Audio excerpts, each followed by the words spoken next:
the Puritan idea that you know the only way to make money is to work hard and believe in God. Here is, you know, get rich quick. The original get rich quick scheme: go west, dig in the ground, and you may, you know, strike it rich. Now, in reality, most people didn't strike it rich. I mean, I think we tend to mythologize and kind of view through a kind of golden hue this idea of people going west and striking it rich. But a lot of people failed.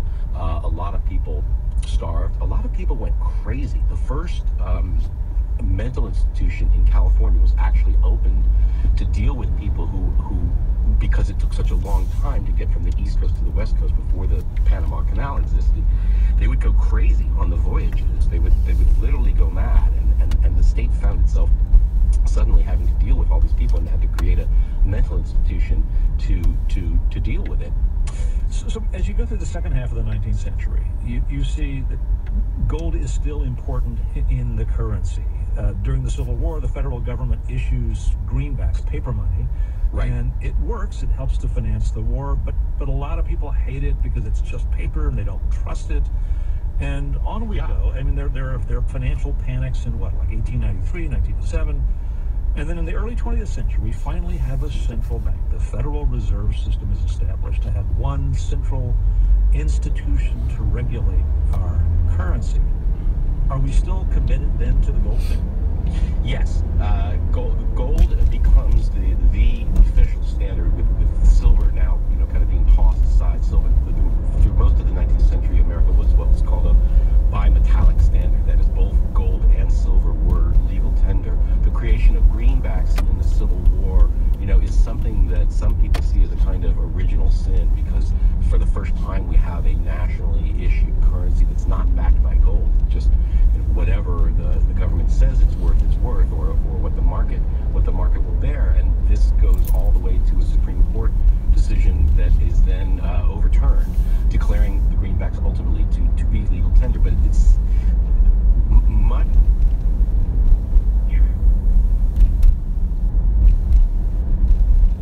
to some kind of legal tender status, because that's what was plentiful in many of the Western states. That's what leads William Jennings Bryan to deliver the famous Cross of Gold speech. You will not crucify mankind on a cross of gold. So gold, that was in the 1896 Democratic Convention. That's right. He was railing against the Eastern elites who loved the gold standard. The poor farmers wanted silver. The farmers wanted silver, so you have a kind of agrarian populist movement that sees gold as the enemy, that sees gold as the province of wealthy East Coast bankers, and silver is the kind of populist metal. A half century later, it flips, because now, you know, paper money is considered to be the evil, and gold is the channel of populism. So the populist sentiment is kind of fluid. It can attach itself to different metals as necessary. But at the time the Federal Reserve is formed, gold is the official backing of all of our currency, and that remains the case until Roosevelt is elected after the Great Depression starts. We're speaking with James Ledbetter. He is the editor of Inc. magazine. His new book about gold and its impact on U.S. culture, history, and is called Under Gold.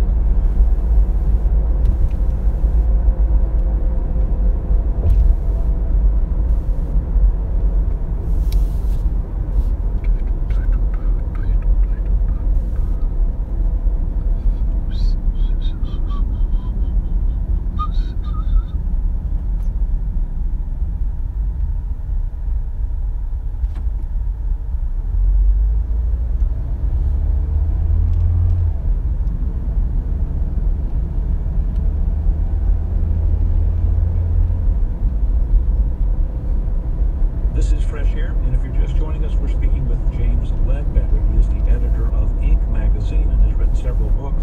His new one is called One Nation Under Gold, How One Precious Metal Has Dominated the American Imagination for 4 centuries. So, if we go up to the 1930s, when the stock market crashes in 1929, the president is Herbert Hoover, who, you remind us, was one of the most committed presidents to the gold standard in history, believed firmly in it. and stuck with it as the economy began to contract and unemployment began to build. What do economists think now about the role that this adherence to the gold standard played in this economic disaster? I think the mainstream economic position is that the gold standard acted as a kind of a set of handcuffs on the economy. That because Hoover was so committed, and the Republican Party as a whole was so committed to the gold standard during this time, that there was simply not enough motion, not enough flexibility.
Some life into the economy, it's entirely possible that recovery would have begun. But that hypothetical, demonstrates the weakness that I think the gold standard created during this period. It kind of acted as a pair of golden handcuffs on the engineers of the economy. They simply couldn't get the thing going because there was not enough wealth to go around. There was no form of stimulus available to them.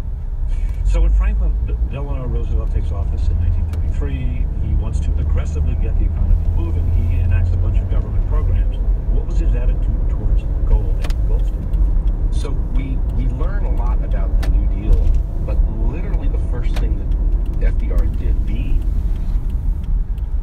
was to close every bank in the United States and to outlaw the individual ownership of gold. So all the gold in the country was officially confiscated at a rate that was nicely above the market price. So people got, they got a good deal, but they had to turn in their gold.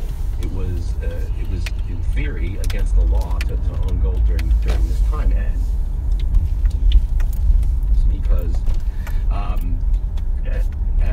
the goodwill toward Roosevelt and the kind of for